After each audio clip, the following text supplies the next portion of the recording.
नितनेम सीता माता की कहानी। राम आए लक्ष्मण आए, देश के पुजारी आए, नीता नेम का नेम लाए। आओ राम बैठो राम, माखन मिश्री खाओ राम, दूध बतासा पियो राम, सुत के पल का पोटो राम, साल दुशाला ओढ़ो राम, राम सवारे सबके काम, खाली घर भंडार भरेंगे, सबका बेड़ा पार करेंगे, श्री राम जय जय राम। यह कहानी सीता माता कहती थी और श्री राम जी से सुना करते थे। एक दिन श्री राम को किसी काम के लिए बाहर जाना पड़ गया तो सीता माता कहने लगी कि भगवान, मेरा तो 12 वर्ष का नित नेम है, आप बाहर जाएंगे तो मेरी कहानी कौन सुनेगा। श्री राम ने कहा कि तुम कुएं की पाल पर जाकर बैठ जाना, वहाँ जो औरतें पानी भरने आएंगी उन्हें अपनी कहानी सुना देना। सीता माता कुएं की पाल पर जाकर बैठ जाती है। एक आई, उसने रेशम जरी की साड़ी पहन रखी थी और सोने का घड़ा ले रखा था। सीता माता उसे देखकर कहती है कि बहन, मेरा 12 वर्ष का नित नेम सुन लो। पर वह स्त्री बोली कि मैं तुम्हारा नित नेम सुनूंगी तो मुझे घर जाने में देरी हो जाएगी, मेरी सास मुझसे लड़ेगी। उसने कहानी नहीं सुनी और चली गई। उसकी रेशम जरी की साड़ी फट गई और सोने का घड़ा मिट्टी में बदल गया।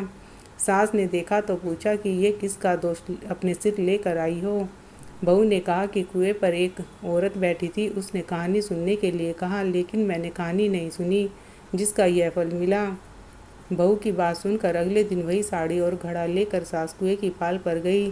सास को वही माता सीता बैठी मिली तो सीता माता ने कहा कि बहन, मेरी कहानी सुन ले। सास बोली कि एक बार छोड़, मैं तो 4 बार सुनूंगी।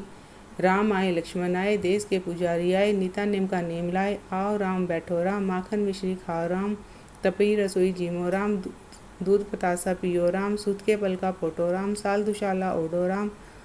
जब बोलू राम ही राम, राम सवारे सबके काम, खाली घर भंडार भरेंगे, सबका बेड़ा पार करेंगे, श्री राम जय जय राम। सास बोली कि बहन, कहानी तो बहुत अच्छी लगी। कहानी सुनकर सास घर चली गई और उसकी साड़ी फिर से रेशम जरी की बन गई, मिट्टी का घड़ा फिर से। कहने लगी, सासू माँ, आप ये सब कैसे किया। सास ने कहा कि बहू, तू दोष लेकर आई थी, मैं दोष उतार कर आई हूँ। बहू ने फिर पूछा कि वह कुएं वाली स्त्री कौन है। सास बोली कि वो सीता माता थी, वो पुराने से नया कर देती है, खाली घर में भंडार भर देती है, वह लक्ष्मी जी का वास कर देती है, आदमी की जो इच्छा हो उसे पूरी कर देती है। बहू बोली कि ऐसी कहानी मुझे भी सुना दो। सास बोली, ठीक है, तुम भी सुनो। सास ने कहानी शुरू की। राम आए लक्ष्मण आए, देश के पुजारी आए, नीता नेम का नेम लाए। आओ राम बैठो राम, माखन मिश्री खाओ राम, तपई रसोई जीमो राम, दूध बतासा पियो राम, सुत के पल का पोटो राम, साल दुशाला ओढ़ो राम। जब बोलू राम ही राम, राम सवारे सबके काम, खाली घर भंडार भरेंगे, सबका बेड़ा पार करेंगे, श्री राम जय जय राम। कहानी सुनकर बहू बोली कि कहानी तो बहुत अच्छी है। सास ने कहा कि ठीक है, इस कहानी को रोज़ कहा करेंगे।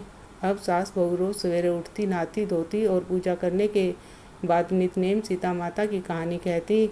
एक दिन उनके एक पड़ोस की औरत आई और बोली कि बहन, जरा आँच देना। तो वह बोली कि आँच तो अभी हमने जलाई नहीं। पड़ोसन ने कहा कि तुम सुबह 4 बजे से उठकर क्या कर रही हो।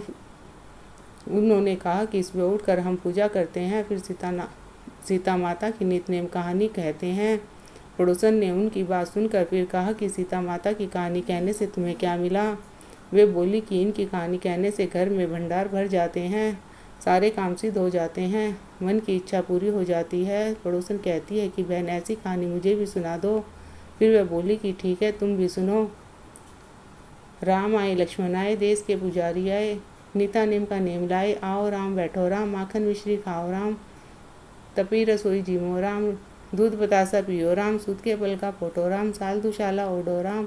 जब बोलू राम ही राम, राम सवारे सबके काम, खाली घर भंडार भरेंगे, सबका बेड़ा पार करेंगे, श्री राम जय जय राम। सारी कहानी सुनने के बाद पड़ोसन कहने लगी, बहन, कहानी तो बहुत अच्छी लगी।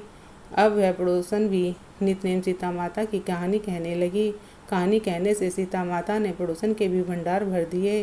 हे सीता माता, जैसे आपने उनके भंडार भरे, वैसे ही आप हमारे भी भंडार भरना, कहानी सुनने वालों के भी और कहानी कहने वालों के भी भंडार भरना।